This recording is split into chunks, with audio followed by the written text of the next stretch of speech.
Hello दोस्तों, welcome to my channel. आज हम लोग डीपली से पंचायती राज संस्थाओं के बारे में डिस्कस करेंगे। क्या शक्तियां हैं, क्या कार्य है और क्यों बनाया गया, इसका मकसद क्या है, ये सारा चीज़ हम लोग डिस्कस करेंगे। और पंचायती राज संस्थाओं में आरक्षण और कुछ महत्वपूर्ण अनुच्छेद वगैरह सारा चीज़ हम लोग डिस्कस करेंगे। पंचायती राज संस्थाओं की कार्य एवं शक्तियां। पंचायती राज व्यवस्था संविधान की 7वीं अनुसूची के अंतर्गत राज्य सूची का विषय है।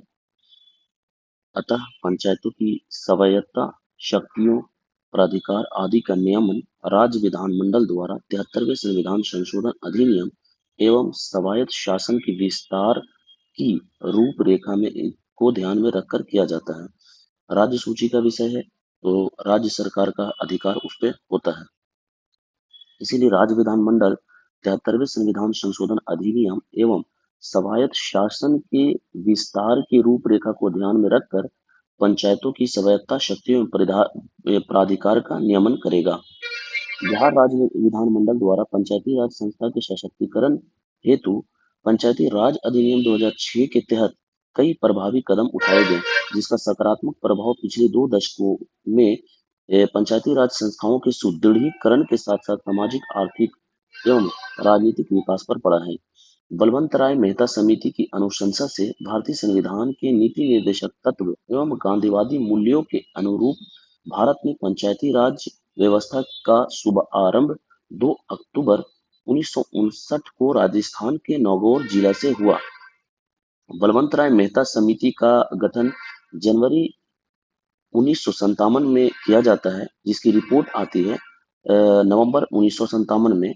और ये गठन किया जाता है सामुदायिक विकास कार्यक्रम 1952 और राष्ट्रीय विस्तार सेवा की जांच के लिए किया जाता है। जब जांच के बाद जब रिपोर्ट ये पब्लिश करता है या नवंबर 1957 में, तो ये पंचायती राज गठन का निर्देश देता है कि जन भागीदारी और योजनाओं के या सामुदायिक विकास के लिए एक पंचायती राज व्यवस्था होना चाहिए जो प्रमुख भूमिका निभाएगी। तो उसके और इन्होंने राज्य के नीति निर्देशक तत्व में जो लोगों के कल्याण के लिए जो तत्व शामिल किए गए हैं और गांधीवादी मूल्यों को राज्य के नीति निर्देशक तत्वों में शामिल किया गया और गांधी के जो और मूल्य जो हैं उनके मूल्यों के अनुरूप अ, उन्होंने सजेशन दिया। तो 2 अक्टूबर 1959 को पहली बार राजस्थान के नागौर जिले से इसकी शुरुआत होती है। लेकिन अ, ये नॉर्मली यानी किसी भी कानून नहीं बनाया जाता है, कोई भी अधिनियम पारित नहीं किया जाता है। तो इस वजह से इसका प्रभाविता उतना ज्यादा प्रभाव बहुत बेहतर नहीं रहता है, जिसकी वजह से 73वें संविधान संशोधन अधिनियम 1992 के पारित होने से देश के संघीय लोकतांत्रिक ढांचे में एक नए युग की शुरुआत हुई और पंचायती राज संस्थाओं को संवैधानिक दर्जा प्राप्त हुआ। इसके द्वारा पंचायतों के गठन, संरचना, निर्वाचन, सदस्यों की अर्हताएं और निरहताएं, पंचायतों की शक्तियों और प्राधिकार, गठन कैसे होगा, संरचना क्या होगा, यानी कि एक स्तरीय, 2 स्तरीय, 3 स्तरीय कैसे होगा ये, फिर उसके सदस्यों का निर्वाचन कैसे होगा, सदस्यों की अर्हताएं यानी कि रिक्वायरमेंट्स क्या होगा, निरहताएं यानी कि कौन सी ऐसी चीज होगी जिसकी वजह से उनको डिस्क्वालीफाई कर दिया जाएगा, पंचायतों की शक्तियों पर अधिकार और उत्तरदायित्व आदि के लिए प्रावधान किए गए हैं। 11वीं अनुसूची में कुल 29 विषयों का उल्लेख है।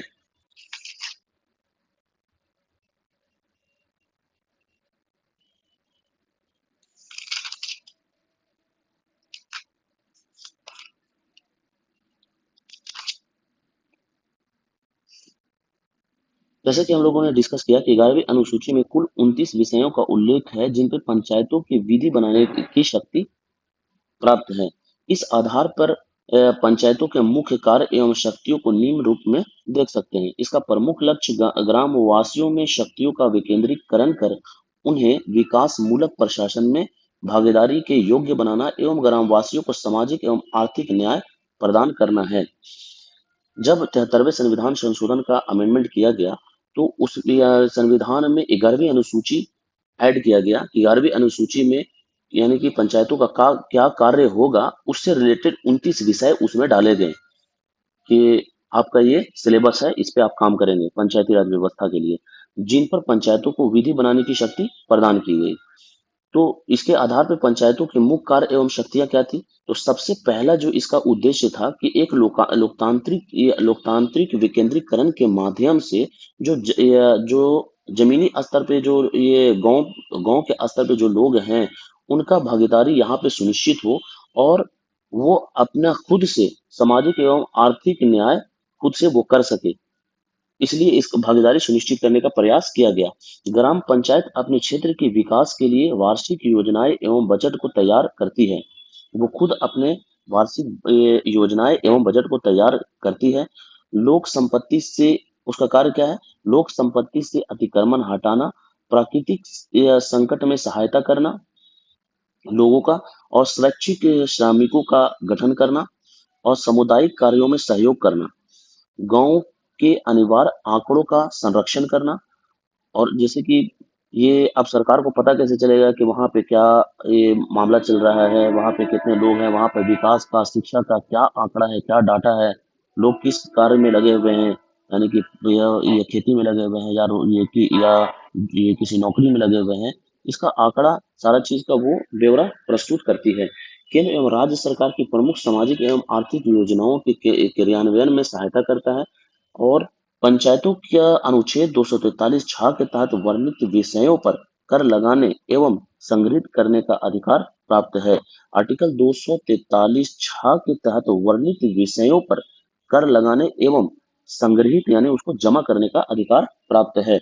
गरीबी उपशमन कार्यक्रम के लिए लोगों में जागृति एवं लाभान्वितों का चयन करना, कृषि पेयजल की व्यवस्था, ग्रामीण सड़क पुलिया सेतु आदि का निर्माण एवं अनुरक्षण, यानी ग्रामीण से संबंधित वहां पे आप आसपास में जो भी नजर उठाएंगे, जैसे कि कृषि हो गया, सिंचाई हो गया, फिर वानिकी हो गया, पशुपालन हो गया, फिर हो गया वहां पे परिवार नियोजन हो गया, आपका महिला एवं बाल विकास हो गया, और या लोक स्वास्थ्य हो गया, इस टाइप का जितना भी वहां पे आसपास का मुद्दा दिखेगा, सारा काम पंचायती राज व्यवस्था को सौंपा गया, ताकि वो जमीनी स्तर पर देख करके उनका आंकड़ा बनाए और सरकार को दे, और सरकार जो योजनाओं को बनाएगी वो जमीनी स्तर पर उन चीजों को लागू करे, और लोगों को वहां पे कल्याण करे, और उनका सशक्तिकरण करके शिक्षा स्वास्थ्य को बेहतर बना करके उनका भागीदारी राजनीति में सुनिश्चित हो, प्रशासन प्रशासन में सुनिश्चित हो, और उनका न्याय वो खुद से कर सके।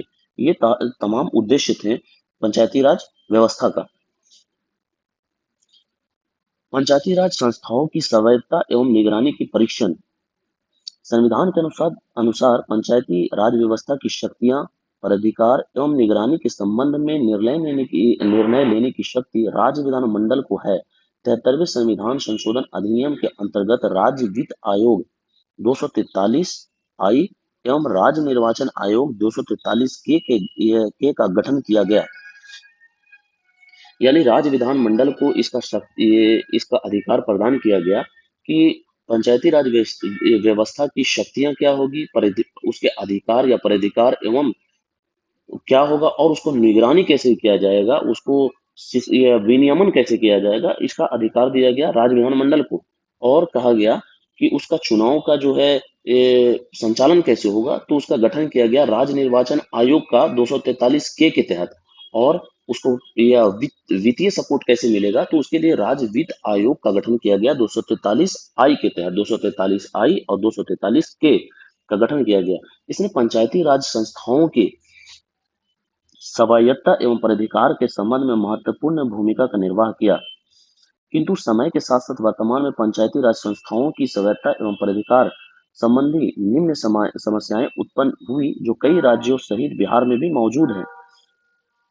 जिस जिस उद्देश्य से पंचायती राज व्यवस्था का गठन किया गया, वो उद्देश्य सुनिश्चित नहीं हो पा रहे थे। या केंद्र सरकार जो योजनाओं को पहले बना रही थी और जमीनी स्तर पे लागू करने के लिए जो प्रयास किया जा रहा था, उसी उद्देश्यों के तहत अगर लागू नहीं किया हो पा रहा था पूरी तरीके से, इसी उद्देश्य के लिए तो किया गया था कि वहां पे हमारा एक ऐसा व्यवस्था हो जो हमारी योजनाओं को लागू कर सके, लेकिन उन उद्देश्यों की पूर्ति नहीं हो पा रही थी, बाधाएं आ रही थी।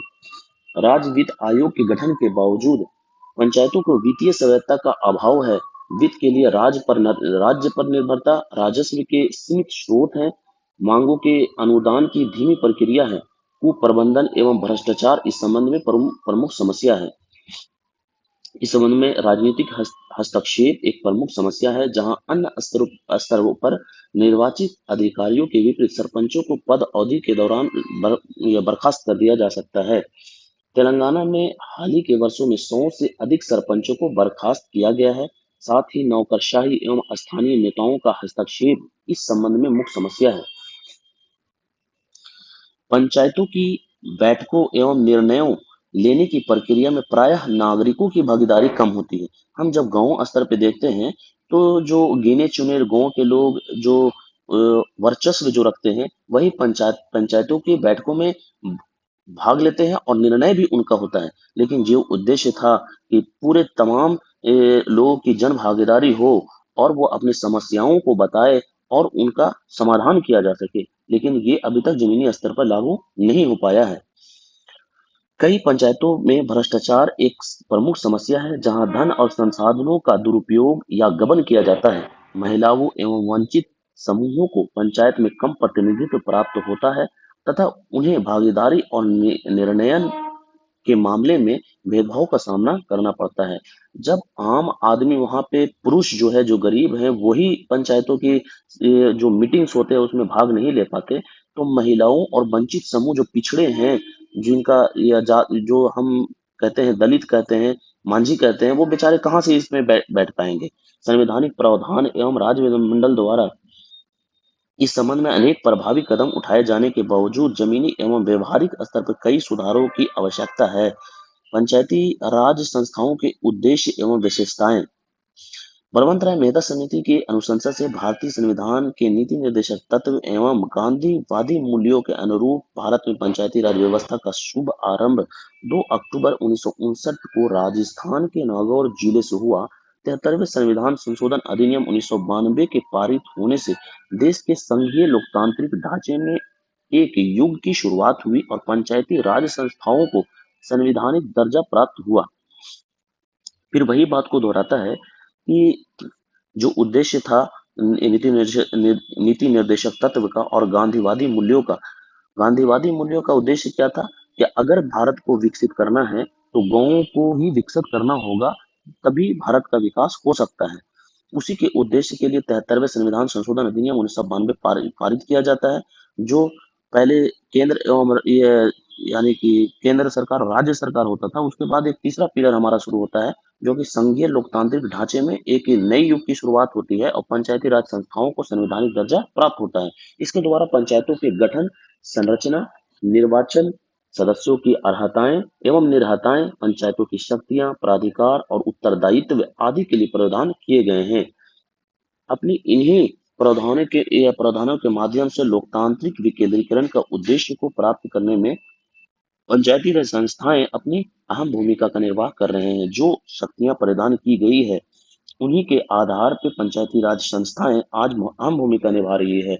जैसे कि आप देख सकते हैं कि मुखिया का जो चुनाव होता है, जिला परिषद वो सड़कें निर्माण कर रही है, लाइटें लगा रही हैं, तो पक्की नली गली और शौचालय का निर्माण कर रहे हैं। ये महत्वपूर्ण भूमिका का निर्वहन कर रहे हैं।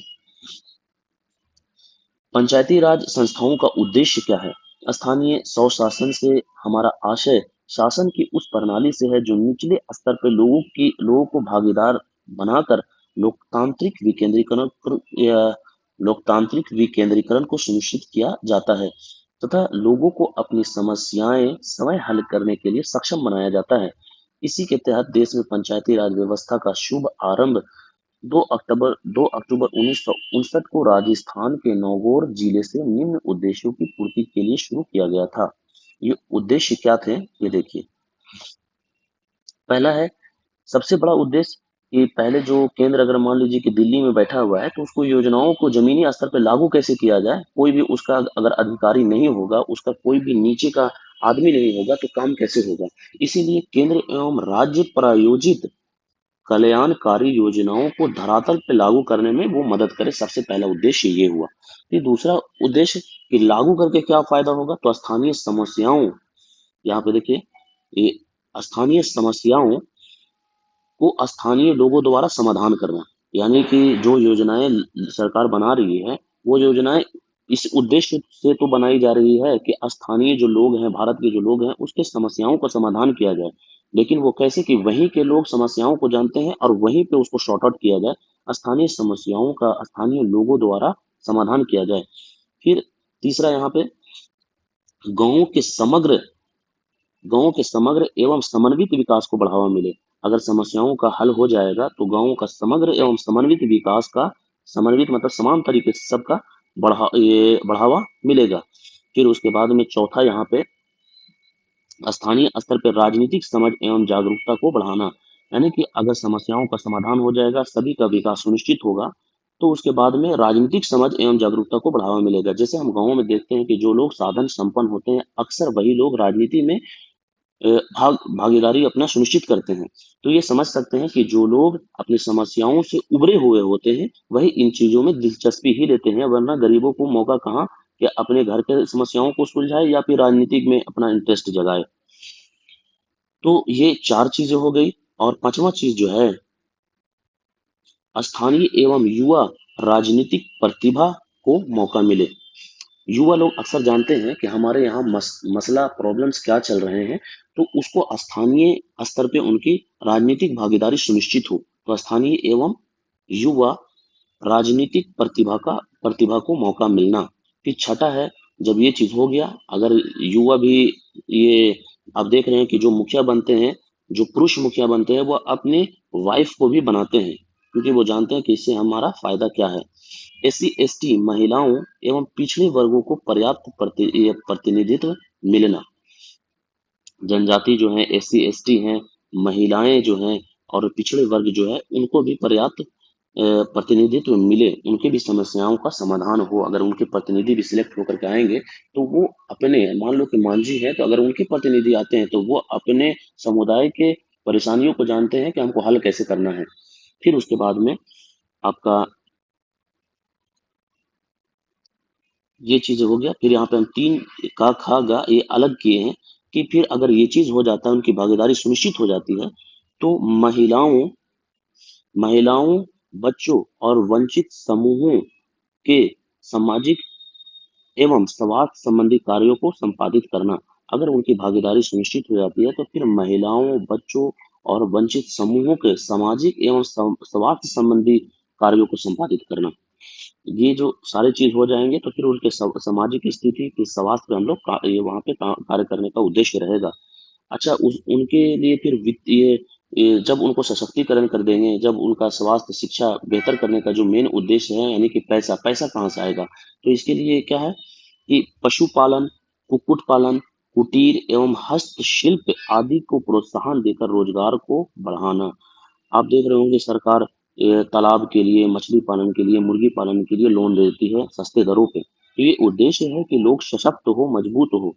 तो यही उद्देश्य क्या, यही उद्देश्य से किया जाता है कि पशुपालन, कुक्कुट पालन, कुटीर एवं हस्तशिल्प आदि को प्रोत्साहन देकर रोजगार को बढ़ाना। फिर उसके बाद में यहाँ पे देखिए ये ग है, अगर ये सारे उद्देश्य जब पूरे हो जाएंगे, तो उसके बाद में नीति निर्देशक तत्वों में वर्णित गांधीवादी मूल्यों को शासन में व्यवहारिक स्वरूप प्रदान होगा। जब ये सारी चीज हम लोग अचीव कर लेंगे, तो उसके बाद में नीति निर्देशक में जो गांधी ने सोचकर उन चीजों को, जो कहा था, उसको राज्य के नीति निर्देशक तत्वों में शामिल किया गया, तो उसकी पूर्ति हो पाएगी।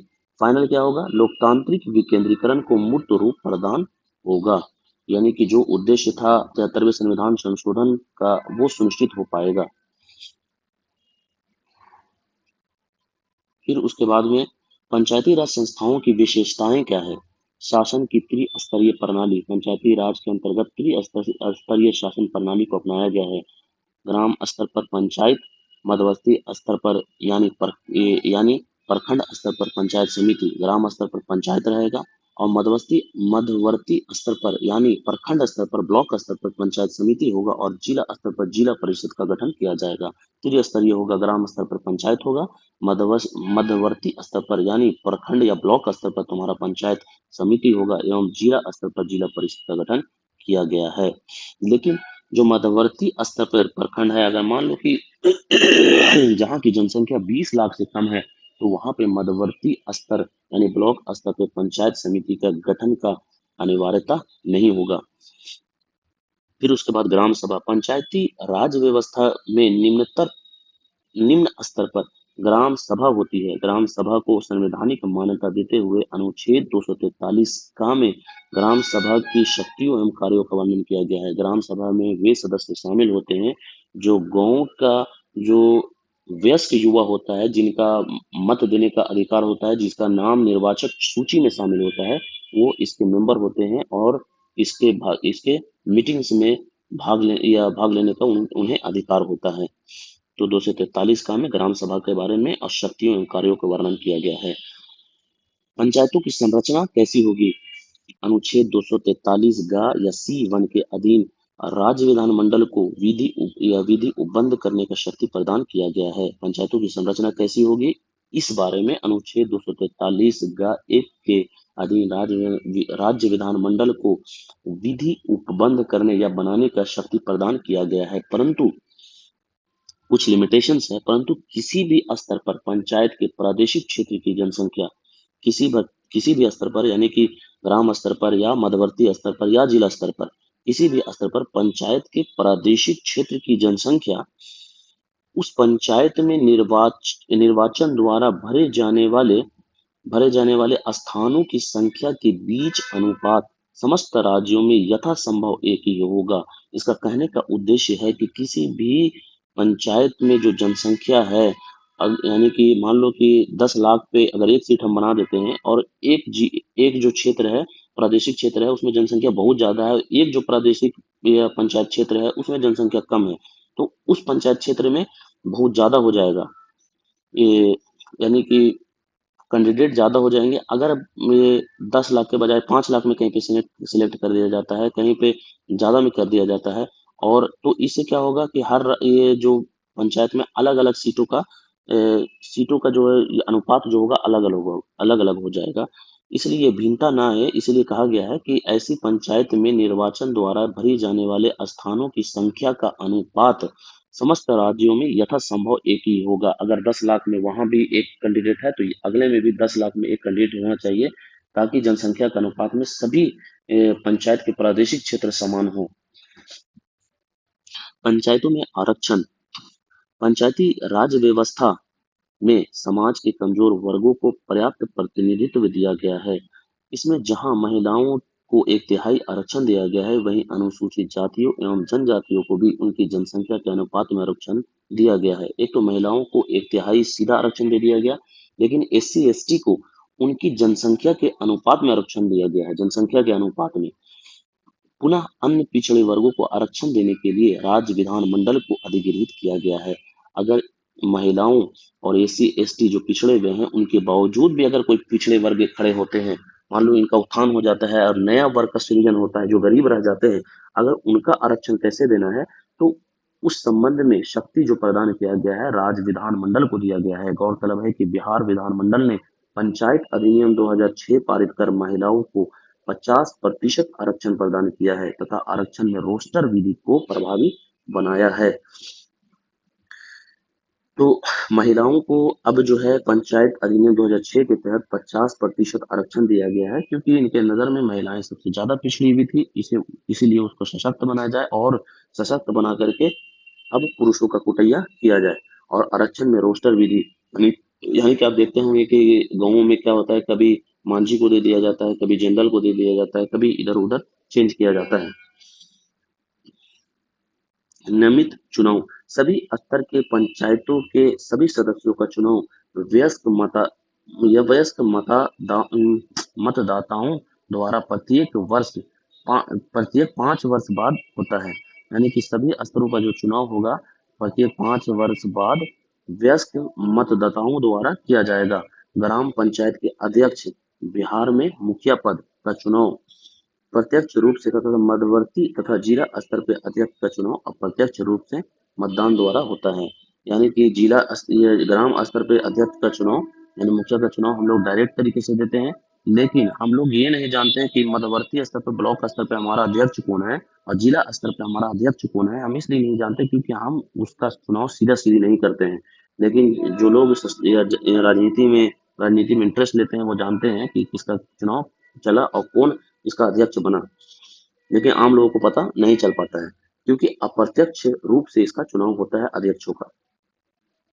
निश्चित कार्यकाल, ये सभी स्तर के पंचायतों का कार्यकाल 5 वर्ष का होता है, यद्यपि इसका विघटन समय पूर्व भी किया जा सकता है। विघटन की दशा में 6 माह के भीतर चुनाव संपन्न कराने होते हैं। जैसे लोकसभा राज्य विधानसभाओं का स्थिति है कि अगर भंग हो जाता है, समय पूर्व भंग हो जाता है तो 6 माह के अंदर कराना होगा। सेम उसी तरीके से यहाँ भी है कि 6 माह के भीतर चुनाव संपन्न कराने होते हैं। राज्य वित्त आयोग पंचायत की वित्तीय स्थिति की जांच हेतु प्रत्येक 5 वर्ष 5वें वर्ष राज्यपाल द्वारा राज्य वित्त आयोग की नियुक्ति की जाती है। पंचायत की वित्तीय स्थिति क्या है, उसको कैसा ये यानी कि कितना फंड मिलना चाहिए, नहीं मिलना चाहिए, कैसा मिलना चाहिए, तो प्रत्येक 5वें वर्ष में राज्यपाल द्वारा राज्य वित्त आयोग की नियुक्ति की जाती है। यह राज्य सरकार एवं पंचायतों के बीच करों एवं राजस्व के वितरण, पंचायतों को दी जाने वाली कराधान संबंधी शक्तियां, यानी कि राज्य सरकार और पंचायतों के बीच में करों एवं राजस्व का वितरण कैसे होगा, फिर पंचायतों को दी जाने वाली कराधान संबंधी शक्तियां, यानी कि पंचायत कौन सा कर लगा सकता है और जमा कर सकता है, उसके संबंध में शक्तियों तथा पंचायतों को मिलने वाली सरकारी सहायता आदि की संस्तुति करता है, यद्यपि राज्य सरकार इन सिफारिशों को मानने के लिए बाध्य नहीं है। यानी कि जो है राज्य वित्त आयोग की सिफारिश जो है वो या राज्य सरकार मानने के लिए बाध्य नहीं है, बस सुझाव सुनेगा। राज्य निर्वाचन आयोग, हम लोग जैसा डिस्कस किए थे कि राज्य वित्त आयोग का गठन 243 आई और राज्य निर्वाचन आयोग 243 के तहत इसका गठन होता है। तो राज्य निर्वाचन आयोग का कार्य क्या है, पंचायती चुनाव संपन्न कराने का दायित्व राज्य निर्वाचन आयोग को होता है। इसकी नियुक्ति राज्यपाल द्वारा की जाती है तथा इसे उच्च न्यायालय के न्यायाधीशों को हटाने जैसी प्रक्रिया अपनाकर ही हटाया जा सकता है। इसका जो नियुक्ति किया जाता है राज्यपाल द्वारा किया जाता है, लेकिन इसको ना मुख्यमंत्री हटा सकता है ना ही राज्यपाल हटा सकता है, लेकिन इसको हटाया जा सकता है। तो उच्च न्यायालय के न्यायाधीश को हटाने की जो प्रक्रिया है महाभियोग प्रक्रिया कहा जाता है, जो कि विधानसभा में प्रस्ताव पारित करके हटाने की प्रक्रिया है, उस तरीके से ही हटाया जा सकता है। पंचायत निर्वाचन के मामले में न्यायालय के हस्तक्षेप पर रोक। पंचायत के निर्वाचन की प्रक्रिया प्रारंभ हो जाने पर न्यायालय उसमें हस्तक्षेप नहीं कर सकता है। एक बार चुनाव शुरू हो गया तो न्यायालय उसमें हस्तक्षेप नहीं कर सकता है, यानी रोक टोक नहीं कर सकता है। पुनः न्यायालय को इस बात की अधिकारिता नहीं होगी कि वे अनुच्छेद 243 टा के अधीन निर्वाचन क्षेत्रों के परिसीमन या स्थानों के आवंटन से संबंधित किसी विधि की वैधानिकता की परीक्षण करे।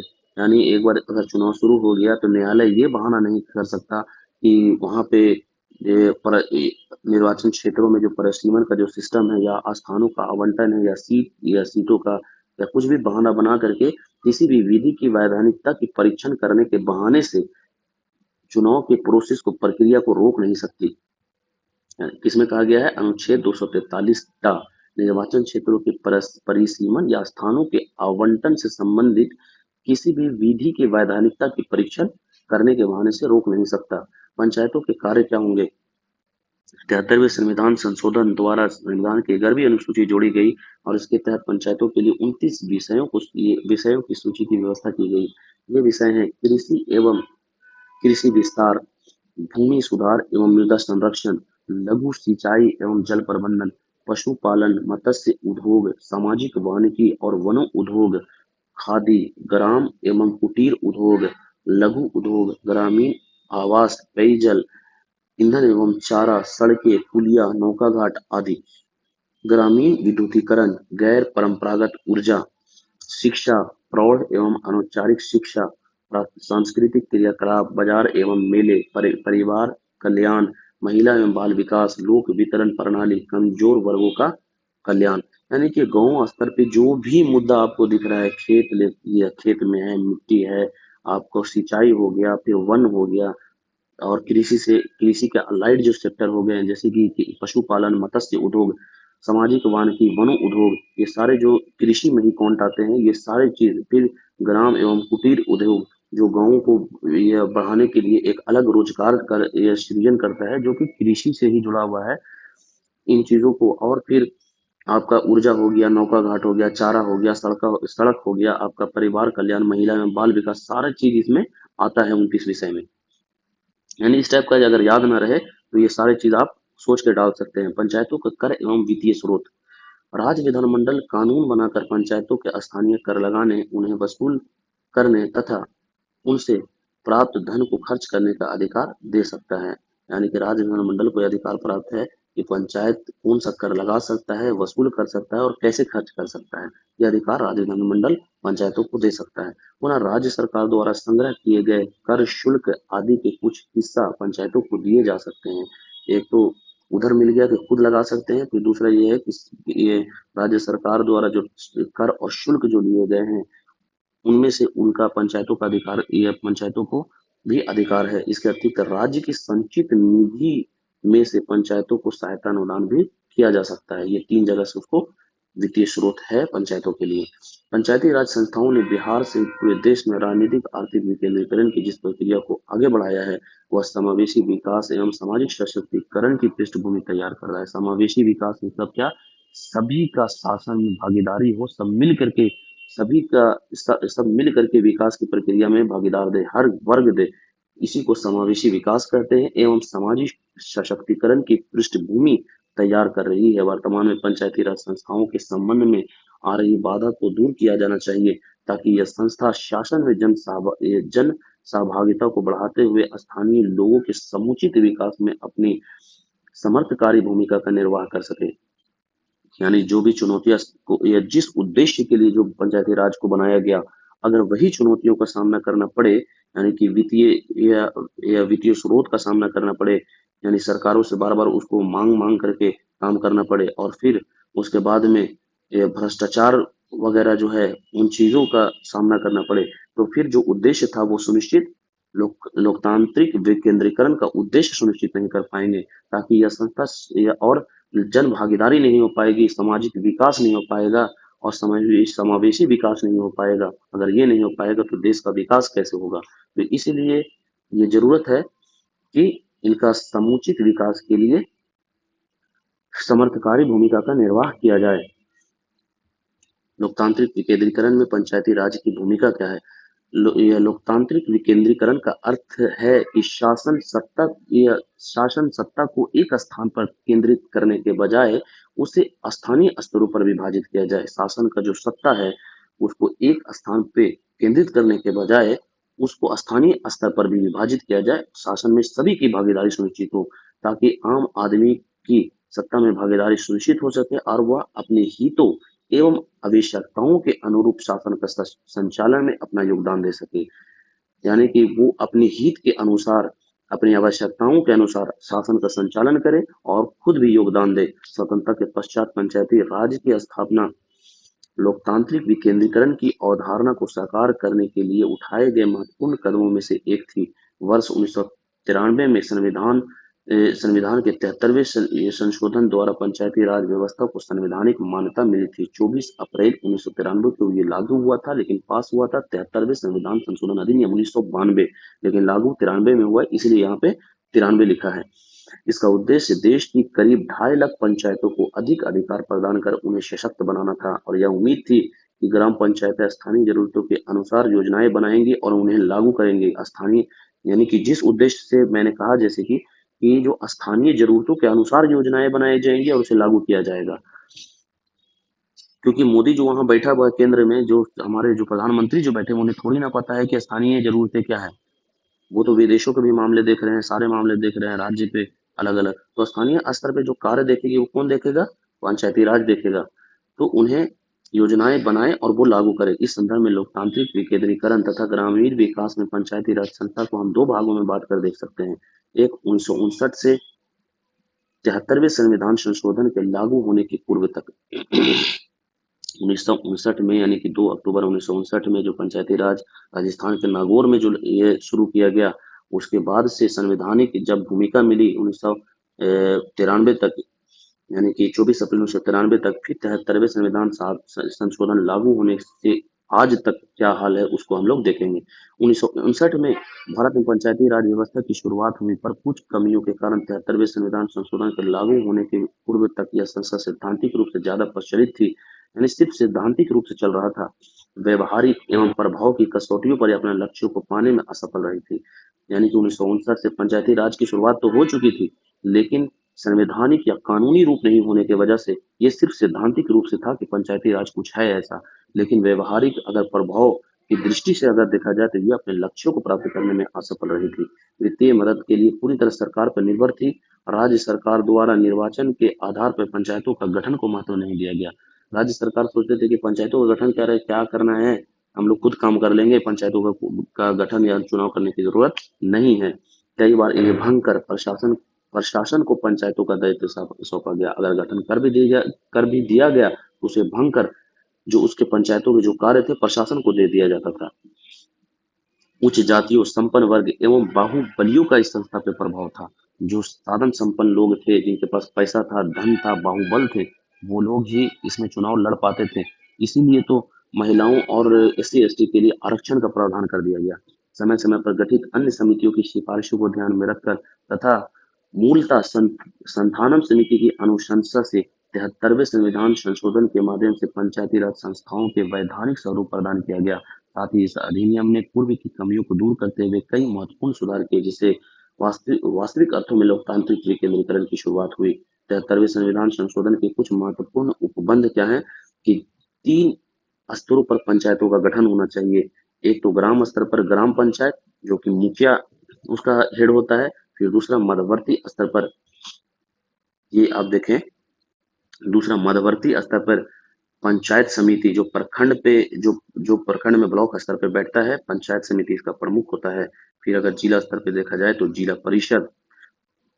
जिला परिषद इसका अध्यक्ष होता है।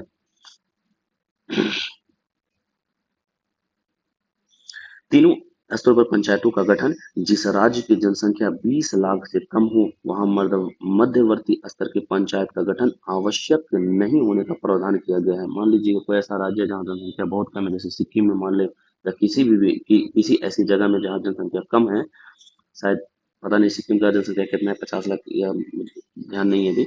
अगर वैसा कोई राज्य है जहाँ पे जनसंख्या कम है तो मध्यवर्ती स्तर का गठन का जरूरत नहीं है। जिला परिषद और ग्राम पंचायत के मुखिया ही काम कर लेंगे।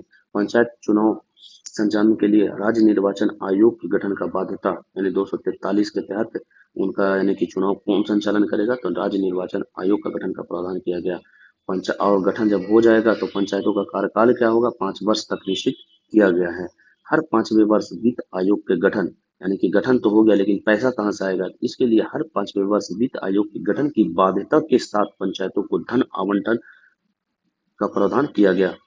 अनुसूचित जाति एवं जनजातियों के लिए उनकी जनसंख्या के अनुपात में आरक्षण, जैसे कि हम लोग ऊपर देखे कि जो साधन संपन्न लोग थे, जिसके पास पैसे थे, बाहुबल थे, वो लोग 1993 से पहले उनकी भागीदारी इसमें होती थी। लेकिन अब एससी एसटी के लिए आरक्षण उनकी जनसंख्या के अनुपात में आरक्षण का प्रावधान किया गया। महिलाओं के लिए कम से कम 1/3 आरक्षण की व्यवस्था की गई। लेकिन हमारे बिहार में पंचायती राज अधिनियम 2006 के तहत 50% आरक्षण का प्रावधान किया गया है।